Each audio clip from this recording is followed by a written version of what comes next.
Assalamualaikum warahmatullahi wabarakatuh. Salam sejahtera untuk kita semua. Perkenalkan, nama saya Reza Maulana, perwakilan dari kelompok PKM SMA Negeri 102 Jakarta, program studi Pendidikan Pancasila dan Kewarganegaraan Fakultas Ilmu Sosial Universitas Negeri Jakarta.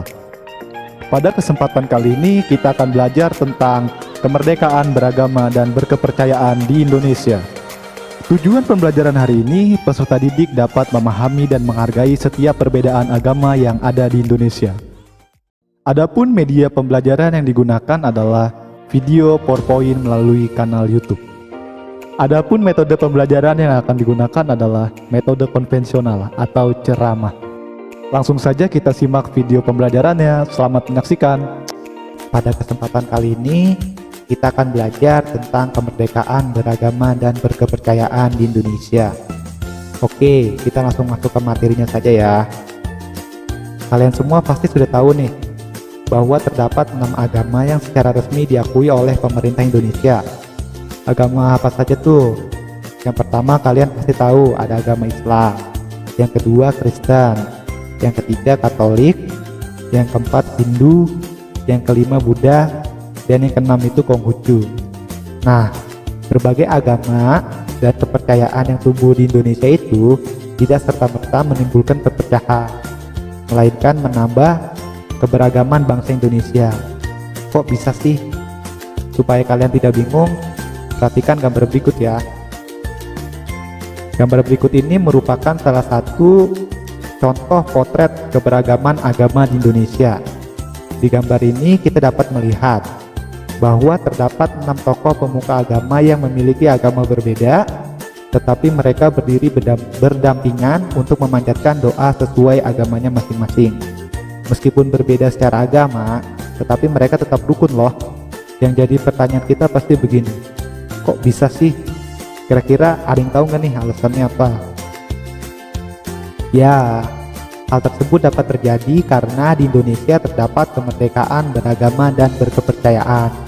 Lalu apa sih sebenarnya yang dimaksud dengan kemerdekaan beragama dan berkepercayaan itu? Kemerdekaan itu sendiri memiliki kata dasar merdeka yang memiliki makna bebas atau berdiri sendiri.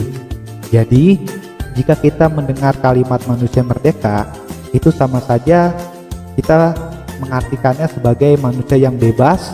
Bebasnya ini dalam arti tidak terjajah dan tidak terbelenggu, dan manusia itu independen. Jadi maksud dari kemerdekaan beragama dan berkepercayaan itu adalah tiap-tiap manusia bebas memilih melaksanakan ajaran agama menurut keyakinan dan kepercayaannya, dan dalam hal ini tidak boleh dipaksa oleh siapapun, baik itu oleh pemerintah, pejabat agama, masyarakat, maupun orang tua sendiri.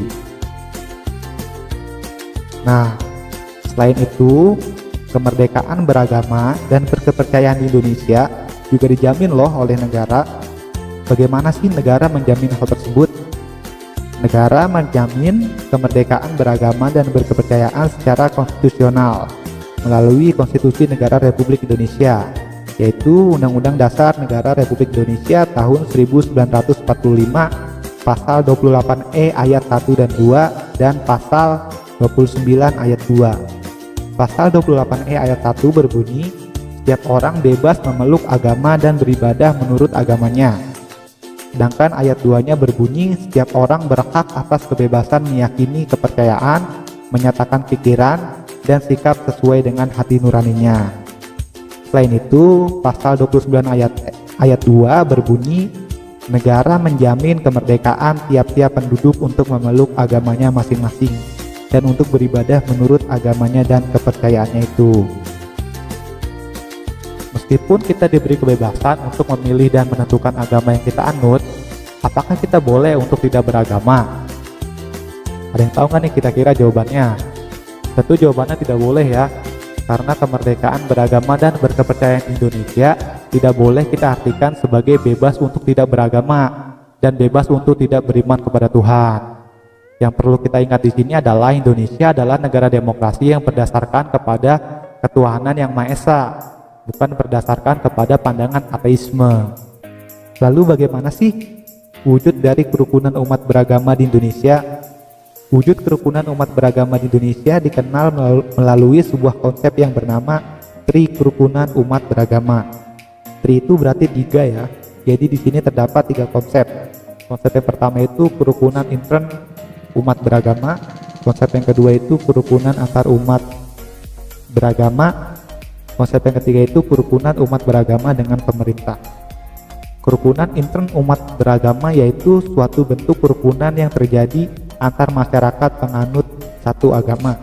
Misalnya kerukunan sesama orang Islam atau kerukunan sesama penganut Kristen. Yang kedua itu kerukunan antar umat beragama, yaitu suatu bentuk kerukunan yang terjadi antar masyarakat yang memeluk agama yang berbeda-beda. Misalnya kerukunan antar umat Islam dan Kristen, antara pemeluk agama Kristen dan Buddha, atau kerukunan yang dilakukan oleh semua agama. Yang ketiga itu kerukunan umat beragama dengan pemerintah, yaitu bentuk kerukunan semua umat-umat beragama menjalin hubungan yang harmoni dengan negara atau pemerintah.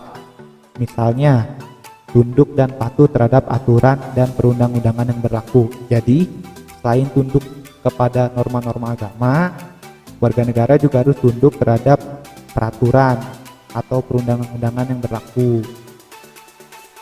Terima kasih. Itulah video pembelajaran tentang kemerdekaan beragama dan berkepercayaan Indonesia. Bagaimana? Apakah kalian sudah mengerti? Oke, selanjutnya saya akan memberikan evaluasi dalam bentuk soal yang harus kalian kerjakan melalui link di atas. Tersebut merupakan bentuk evaluasi pembelajaran berupa soal pilihan ganda. Demikian pembelajaran pada hari ini. Kesimpulan yang dapat dipetik adalah di Indonesia terdapat 6 agama yang secara resmi diakui oleh pemerintah. Pemeluk dari ke-6 agama tersebut dapat menjalankan aktivitasnya secara baik karena di Indonesia terdapat kemerdekaan beragama dan berkepercayaan. Sekian, terima kasih, sampai bertemu di lain kesempatan.